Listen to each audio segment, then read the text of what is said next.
అమరావతిలో మహిళల మీద జరిగిన దాడి, ఈరోజు మహిళల మీద జరిగిన దాడి, అక్కడ ఒక గర్భవతి వచ్చి బయటకు వచ్చి బాబు టపాకాయలు అవి కాలవద్దు అని చెప్తే ఆ అమ్మాయిని లాక్కొచ్చి కొట్టి కావాలని చెప్పి ఆ తల్లి గర్భం మీద తంతే మరి ఇటువంటి దుర్మార్గుణ్ణి మన పోలీసులు అరెస్ట్ చేసి రోడ్డు మీద నడిపించుకొచ్చారు. ఏం చెప్తారు వీళ్ళు? అడు మా వాడు కాదు. ఓకే, మీ వాడు కాదు, ఒప్పుకున్నాం. కంప్లైంట్ నువ్వే ఇవ్వాలి కదా. నీకు మానవత్వం ఉంటే, నువ్వు మనిషి పోతే మనిషి పుట్టుంటే అక్కడ ఉన్నవాళ్ళంతా గర్భవతిని, నీకు తల్లి ఉంది, కూతురు ఉంది, చెల్లెలు ఉన్నారు, ఎంత అపురూపంగా చూసుకుంటాం. భారత సాంప్రదాయం కదా, ప్రపంచంలో ఎవరైనా సరే గర్భవతి లేడీని ఎంత అపురూపంగా గౌరవంగా చూస్తారో అందరికీ తెలుసు. అటువంటి గర్భవతిని వాడు పిచ్చి పిచ్చిగా జుట్టుపట్టి లాగి కొడతంటే నీ వాడు కాదని తెలిసినప్పుడు నువ్వెందుకు వెళ్ళి పోలీస్ స్టేషన్లో వాడిని సరెండర్ చేయించలా? ఏమంటే మా వాడు కాదండి, వాడు వేరే పార్టీకి సంబంధించిన వాడండి. వేరే పార్టీకి సంబంధించిన వాడు నీ సంబరాల్లో ఎందుకున్నాడు? వాడు వేరే పార్టీ వాడు కాదని తెలిస్తే నువ్వెందుకు ఊరుకున్నావు? పోలీసులకు వాడిని నువ్వెందుకు పట్టివ్వాలి? ఆమె భర్త వచ్చి పోలీస్ కంప్లైంట్ ఇచ్చేదాకా మీరెవరు మాట్లాడలా? అంటే ఏంటంటే ఈ పార్టీలో ప్రతి వాడు ఒక ఉన్మాది. చేయటం మేము చేయలేదంటాం. అంటే ఆ రోజున వివేకానంద మర్డర్ జరిగితే నరకాసురవాదం తప్పి చంద్రబాబు నాయుడు మీద నువ్వు అభియోగం మోపావు. నీకు పత్రిక ఉంది, టీవీ ఉంది కాబట్టి. అంటే నువ్వు చేసిన పని ఇంకోటి మీద మోపడం అనేది అసలు అందులో ప్రతి కార్యకర్త, అంటే నాకు తెలిసి వీళ్ళకి ఏదైనా సపరేట్ ఒక స్కూల్ ఆఫ్ దీనిలాగా మనం ఇలా చేయాలి, ఇలా మాట్లాడాలని చెప్తున్నారేమో మరి మాకు తెలియదు. కానీ ఇంత ఉన్మాదం ఎక్కడ చూడలేం మనం. భారతదేశంలో ఎన్నో అజిటేషన్ జరిగినాయి. ఒక అరబ్బుల్లోకి సంబంధించి ముస్లింకి సంబంధించిన ఐసిఐసిఐ తప్ప ఎక్కడ ఇంత ఉన్మాదం చూడలేం మనం. అలాగే పుట్టినరోజుకి నాయకుడికి పూలేస్తాం, పాలాభిషేకం చేస్తాం, ఏదో పూజ కూడా చేస్తాం, ఇవన్నీ చేస్తాం, రక్తాభిషేకం. అసలు వీళ్ళని ఏమని పిలవాలి? మనుషులు అనాలా? లేదంటే మనుషుల రూపంలో ఉన్న నర్రపు రాక్షసులు అనాలా, సైకోలు అనాలా? గొర్రెని చంపి ఆ గొర్రె రక్తాన్ని జగన్మోహన్ రెడ్డి ఫ్లెక్సీ మీద వేస్తున్నారు. దీన్ని ఎవరో ఖండించలా. గొర్రెని చంపి ఆ రక్తాన్ని రాజశేఖర రెడ్డి మీద అభిషేకం చేశారు. ఇంతవరకు మనం పాలాభిషేకం చూసాం, పుష్పాభిషేకం చూసాం. ఆ శ్రావణ బెళగోళలో హెలికాప్టర్ మీద నుంచి అక్కడి నుంచి పూలు జారవిస్తారు ఆ జైన్ దీనికి. ఏదైనా అటువంటివి చేసుకుని నువ్వు రాజశేఖర రెడ్డి విగ్రహాలు చాలా ఉన్నాయి పెద్ద పెద్దవి. హెలికాప్టర్ తెచ్చి మొత్తం ఆంధ్రప్రదేశ్లో రాజశేఖర రెడ్డి విగ్రహాలు మొత్తం నువ్వు పూలు చల్లుకో, ఎవడు ఇబ్బంది పడ్డు. పాలు అభిషేకం చేసుకోండి, ఎవడు ఇబ్బంది పడ్డు. కానీ ఈ దుర్మార్గం ప్రజలు భయపడేటట్టు చాలామంది సోషల్ మీడియాలో చూసి ఏంటిది మన దేశంలో జరిగిందా అని అడుగుతున్నారు. ఆ కత్తితో గొర్రెను నరకటం, ఆ బ్లడ్ని తీసుకెళ్ళి ఫ్లెక్సీ మీద వేయటం. అంటే జగన్ ఏమన్నా ఊరి దేవత?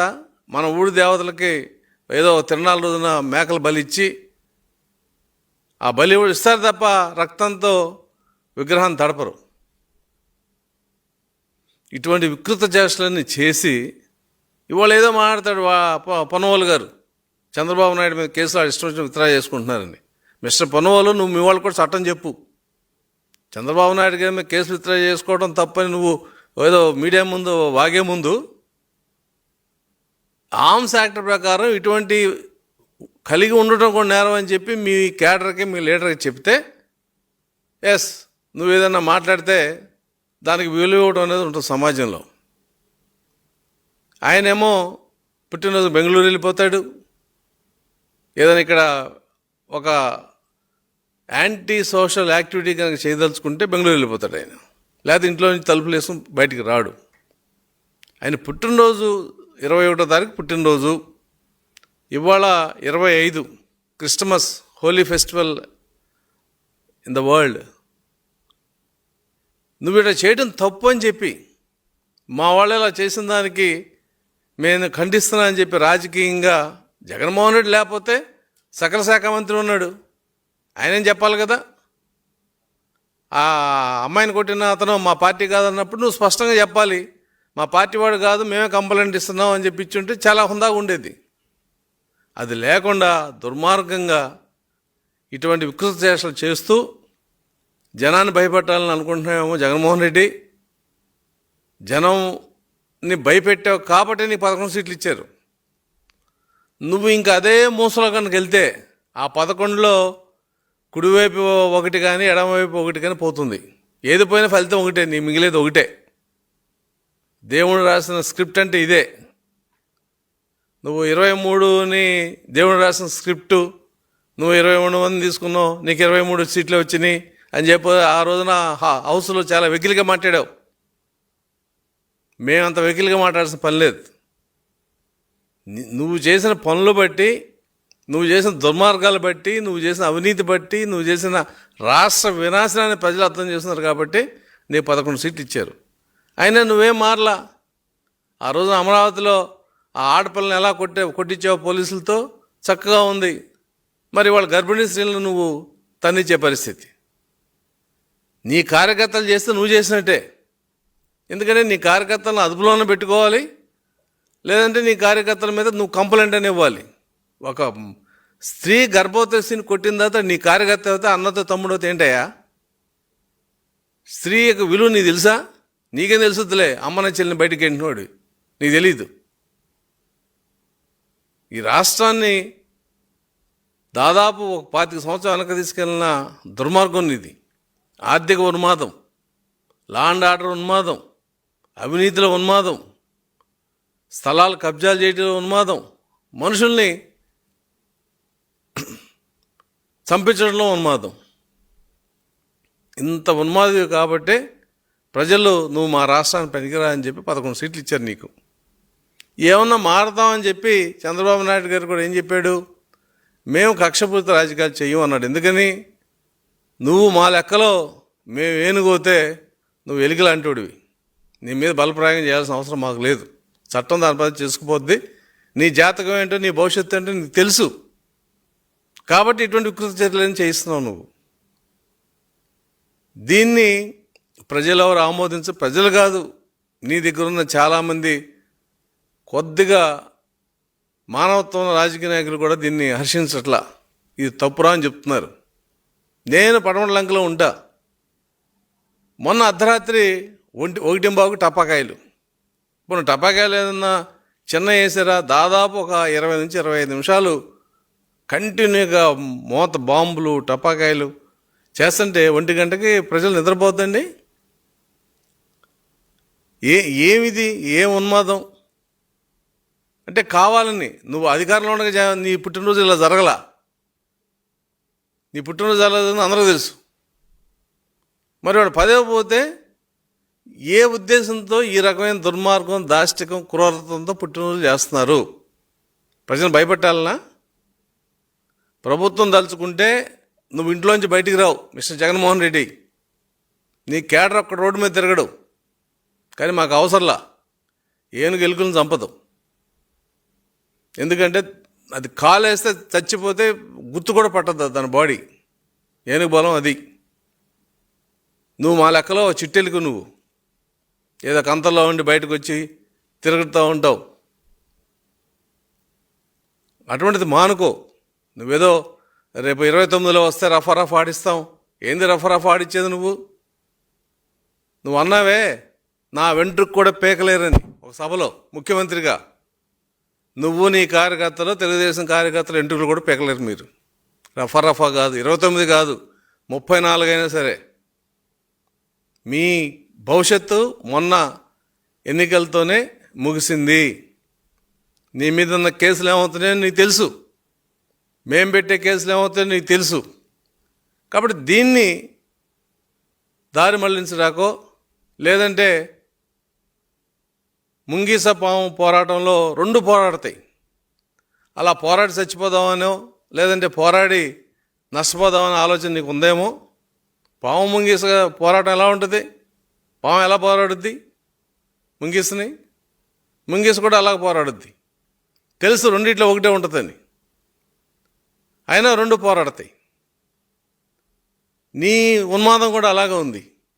ఇదంతా చేసి రాష్ట్రాన్ని ఇంకా నాశనం చేసి ఏదైనా ప్రాజెక్టులు వస్తుంటే లెటర్ రాస్తావు. మిడిల్ కాలేజీ మీద అవాకులు చవాకులు. అసలు నువ్వు చేయని దుర్మార్గం దాష్టికం ఈ రాష్ట్రంలో ఉందా? ఆర్థికంగా ఇప్పటికీ ఈ రాష్ట్రం కోలుకోవాలి. నువ్వు చేసిన అప్పులకు కానీ నువ్వు చేసిన అరాచకాలకి. వేల మంది తెలుగుదేశం కార్యకర్తల మీద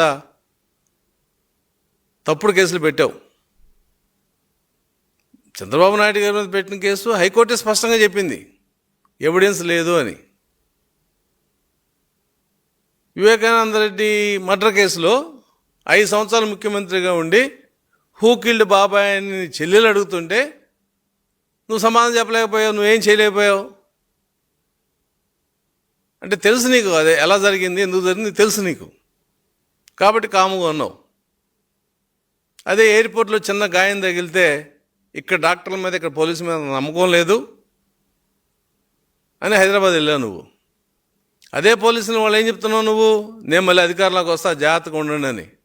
ఏం పీకలేవు జగన్మోహన్ రెడ్డి అని చెప్తున్నాను. నువ్వు అధికారంలో వచ్చేది కళ, చేసేది కూడా కళే. నీ కళలో నీ ఊహలో నీ ఇష్టం కాబట్టి మేమే మాట్లాడడం దాని మీద. కానీ సమాజానికి సంబంధించిన దాంట్లో ఇలా అదుపు తప్పి మాడితే మటుకు అదుపు చేయటం పెద్ద సమస్య కాదు. కానీ ఈ రాష్ట్రానికి నువ్వు సమస్య కాదు. ఇప్పుడు నువ్వు సృష్టించిన సమస్యలు చాలా ఉన్నాయి ఈ రాష్ట్రంలో. ఆర్థికంగా నిలదొక్కుకోవాలి. ఎన్నో ఇండస్ట్రీస్ రావాల్సిన రాష్ట్రానికి ఇండస్ట్రీస్ రాలేదు. పిల్లల చదువు భవిష్యత్తు చూసుకోవాలి. ఇవన్నీ ఉన్నాయి సమస్యలు రాష్ట్రానికి. డెవలప్మెంట్ అనేది ఒక టార్గెట్గా పెట్టుకున్నారు చంద్రబాబు నాయుడు గారు, లోకేష్ గారు. అంతేగాని నీలాంటి ఒక ఉన్మాది కోసం టైం అంతా వేస్ట్ చేసి నువ్వు టైం అంతా నువ్వు సకల శాఖ మంత్రి మా మీద కేసులు పెడుతుంటేనే టైం అంతా సరిపోయింది. అభివృద్ధి లేదు, ఇంకో రకమైన డెవలప్మెంట్ లేదు. మేము అలా చేయదలుచుకోలే. కానీ ఆ శృతి మించి రాగానే పడితే మట్టికి ఏనుగు చిట్టెలకు మీద పాదం వేస్తే చిట్టెలకు పరిస్థితి ఏమవుతుందో నీ పరిస్థితి కూడా అదే అవుతుంది. గుర్తుపెట్టుకోండి. నేను జగన్మోహన్ రెడ్డి గారు ఒక్కడికే చెప్పట్లా, వాళ్ళ ఉన్మాది కార్యకర్తలు కూడా చెప్తున్నా. అలాగే పోలీస్ అధికారులకు కూడా మేము రిక్వెస్ట్ చేస్తున్నాం. ఇటువంటి ఉన్మాద చర్యలు ఎక్కడ జరుగుతున్నప్పుడు జరగకుండా యాక్షన్ తీసుకోవాలి. జరిగిన తర్వాత కాదు. ఇప్పుడు ఆ అమ్మాయిని తన్నిన తర్వాత అరెస్ట్ చేసావు, ఏమవుద్ది? ఆ అమ్మాయి జరిగిన డ్యామేజ్ రికవర్ కాదు కదా. అటువంటి ఊరేగింపులు, అర్ధరాత్రి ఊరేగింపులకి ఇటువంటి వాటికి పర్మిషన్ ఉందా లేదా అని ఆ లోకల్ పోలీసు వాళ్ళు చూసుకోవాలి, ఆపాలి. జరిగిన తర్వాత అరెస్ట్ చేసే ఉపయోగం ఉంది. అది ఎక్కడో మనకు తెలియకుండా మన నాలెడ్జ్ లేకుండా జరిగింది సంఘటన జరిగితే ఆ క్రైమ్ని అరెస్ట్తో బిగిన్ చేయొచ్చు. కానీ మీకు తెలుసు ఇది జగన్మోహన్ రెడ్డి పుట్టినరోజు, ఊళ్ళో సంబరాలు జరుగుతాయి, వైసీపీ కేటర్ ఉన్న చోట ఇటువంటివి జరుగుతాయని చెప్పి పోలీసు తెలిసి కూడా వాళ్ళు తీసుకోకుండా ఉండటం, వాళ్ళ నిజాయితీ మీద కూడా వాళ్ళు సందేహించాల్సి వస్తుంది. మీ అంత చూస్తానంటే జగన్మోహన్ రెడ్డి టైంలో మేము ఏదైనా ఒక మాట మాట్లాడితే పోలీసు అధికార సంఘం బయటకు వచ్చి చొక్కాలు దించుకునేవాళ్ళు, రొమ్మి విరిచేవాళ్ళు. మరి వాళ్ళు ఏమైపోయింది వాళ్ళు? కాబట్టి వ్యవస్థలో ఉన్న ప్రతి విభాగం వాళ్ళ పనులు వాళ్ళు చేయకపోతే ఎక్కడో దీనికి ఫుల్ స్టాప్ పెట్టాల్సిన రాజకీయ నిర్ణయం తీసుకోవాల్సి వస్తుంది. ఆ నిర్ణయం తీసుకున్న తర్వాత మీరు ఎవరు ఆగరు, సునామీలో కొట్టుకుపోయినట్టే. ఆ పరిస్థితి రాకూడదని మేము అనుకుంటున్నాం. ఎందుకంటే ఈ రాష్ట్రానికి ప్రతిరోజు ఇంపార్టెంటే. ఒక్కొక్క రోజు ఒక్కొక్క డెవలప్మెంట్ యాక్టివిటీ కానీ ఇంకోటి కానీ చూసుకున్న పరిస్థితి.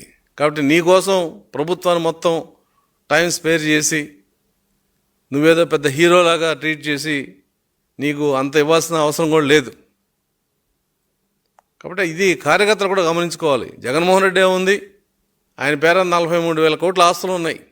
ఇక్కడ కాదే ఇంగ్లాండ్ వెళ్ళిపోతాడు. కానీ కార్యకర్తలు మీరు ఈ రాష్ట్రంలో ఉండాలి, ఈ ప్రజల మధ్య ఉండాలి.